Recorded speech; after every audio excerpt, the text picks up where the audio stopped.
What's up guys, my name is Nick Sales, and in this video I'm going to be talking to you about the 10 things that I love most about my Red camera. I recently did a video comparing this camera to an iPhone 11 Pro Max, and with around a $48,000 price difference between the two of them, a lot of people were asking the question of, what makes the Red so expensive? There are a bunch of great cameras out there, and with some of the higher end cameras like the Canon 1DX Mark III, there's still quite a price difference between that and the Red. So what makes the Red so special?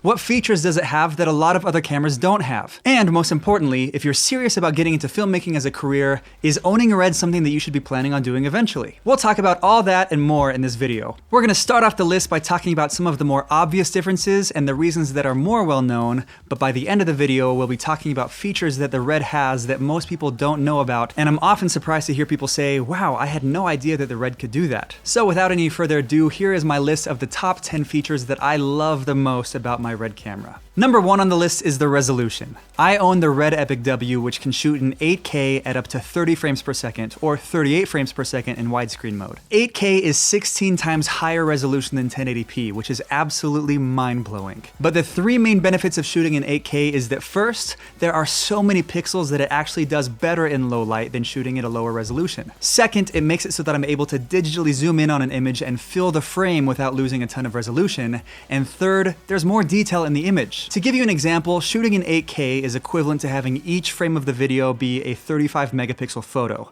or the size of a picture that a Canon 5D Mark IV would shoot. That is insane. This makes it so that you're able to take a frame of 8K footage and it has so much resolution that you could blow it up on a billboard and still have it look sharp and crisp. In fact, there are some people who use Red cameras for photography because the resolution is just as high in video mode as it would be taking pictures with a normal DSLR camera. Now, is 8K necessary? I would argue that it's actually way overkill, seeing that as the standard is just now starting to move over from 1080p to 4K. However, shooting in 8K, I'm able to future-proof my footage, and it will be relevant for years and years to come. The second thing on my list is that the Red camera shoots in RAW. This means that you can adjust the ISO and white balance in editing after you shoot your video. This is insane! With any normal camera, once you shoot your video, your settings are baked into the shot, and you can maybe adjust your exposure and color temperature a little bit in editing without losing a ton of quality. But with the Red, if I shoot something that's overexposed a bit, no problem. I can just bump down the ISO in post and it doesn't lose any of the quality. If I shoot something that's too warm or too cool, no worries. I can literally change the white balance as I'm editing and it doesn't destroy the image at all. I use this feature all the time. It's so hard to perfectly nail your white balance and exposure when you're shooting, especially in bright sunny conditions when it's hard to see the small screen. So this has been an absolute game changer for me. Shooting in RAW also allows you to change your picture profile after you shoot, meaning that you can shoot with a more contrasty look like this, and then if you decide you want a less contrasty look, you can literally change the picture profile to get back all the detail in the shadows and in the highlights. The third thing on the list is that the Red can shoot with a variable frame rate, meaning that you can choose literally any frame rate that you want to shoot at up to a certain limit. On most cameras, you have the option of shooting at 24, 30, 60, and if you're lucky, 120 frames a second.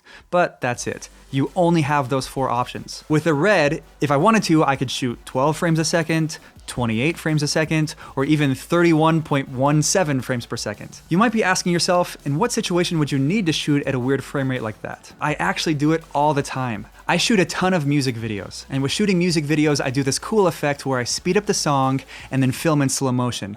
So it makes it so the person singing looks like they're singing in slow motion, but their words match up perfectly with the song. So there are times when I'll need to speed the song up either by a little bit or a lot, depending on the song. And with a normal camera, I would only have the option to speed the song up by 125% and then shoot at 30 frames per second, which doesn't make it that much slower, or speed the song up by 250% and film at 60 frames per second, which is way too fast for anyone to sing along to while filming. But with the Red, I found that with most songs, the sweet spot is to speed the song up by 150% and then film at 35.96 frames per second, which I'm able to do because the Red has variable frame rates, and that is awesome. Number 4 on the list is the slow motion capabilities. My Red can shoot 6K widescreen at up to 100 frames per second, 5K widescreen at up to 120 frames per second, 4K widescreen at up to 150 frames per second, 3K widescreen at up to to 200 frames per second, and 2K widescreen at up to 300 frames per second. So you do have to sacrifice resolution to get it to shoot at a higher frame rate, but for what I shoot, I think that the slowest I've ever had to shoot for a paid project was 150 frames per second in 4K widescreen. So to think that you can shoot at that high of a frame rate with that much resolution,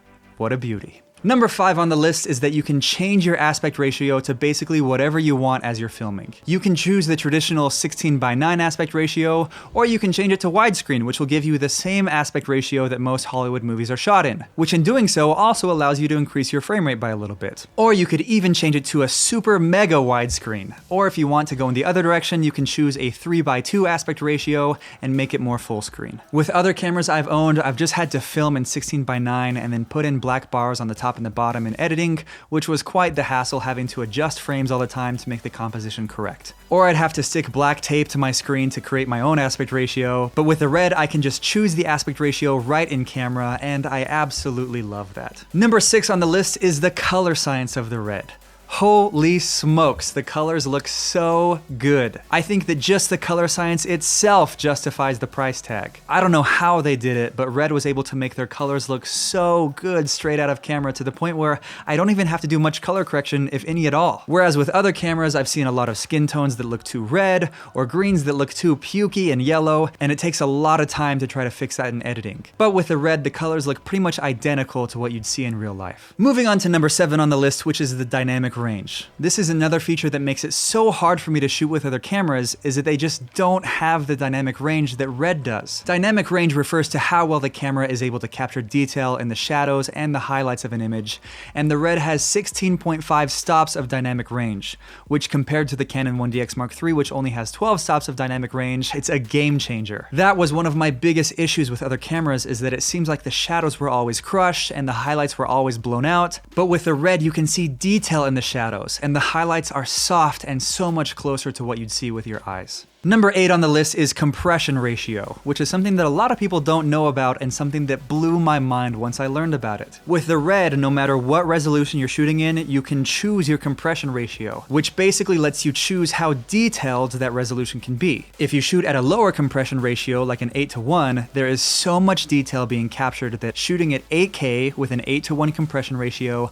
only gives me 39 minutes record time on a 512GB memory card, whereas a higher compression ratio of 22:1 gives me an hour and 38 minutes. So what does this compression ratio actually do? It allows you to capture much more data in each frame. So for example, if you're filming in a big wheat field, and if you film with an 8:1 compression ratio, you'll be able to see all the detail on each individual grain of wheat. Whereas if you film with a 22:1 compression ratio, although you're still shooting in the same resolution, it won't give you as much detail. This is also especially helpful for shooting in low light situations. Here are 2 shots side by side with both images shot in 8K resolution, but one of them is shot with an 8:1 compression ratio, and the other one is shot with a 22:1 compression ratio. So as you can see, shooting at a compression ratio of 8:1 captures a lot more detail and makes the low light footage much more usable. Moving on to number 9 on the list, which is that the Red camera is modular, meaning that you can build it to be as big or as compact as you want it to be. So if you really want to, you can add I/O modules, which allow you to plug in microphones and HDMI cables.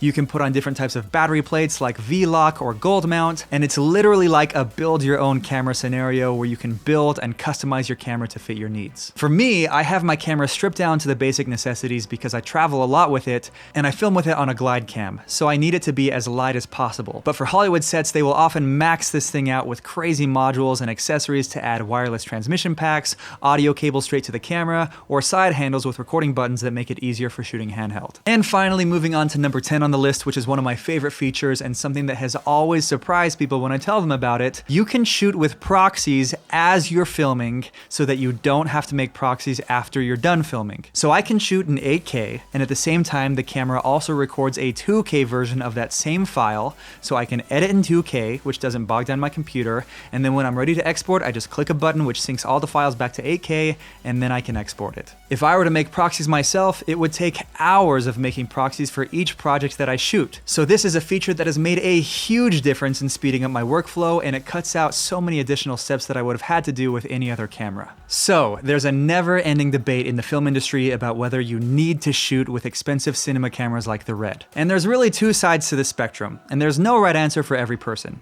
For me personally, the Red has been the best investment that I've made in my company. But for a lot of other filmmakers, their clients are content with them shooting on other less expensive DSLRs. So, should you plan on buying a Red or another cinema camera like it? It honestly depends on what kind of projects you'll be working on.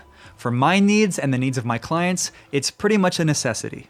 I specialize in shooting high quality content, and I want to be able to deliver my clients the best quality videos in the world. It's something that I knew that I wanted to do ever since I started my company 4 years ago. So if you're interested in learning how I was able to afford a Red camera of my own, go ahead and hit the like button, and if this video gets 150 likes, I will make a video that talks about how I was able to afford a Red camera within only 6 months of starting my production company. But that's it for this video. If you're interested in learning how to create high quality music videos, check out my online course, Music Video Pro, with the link in the description.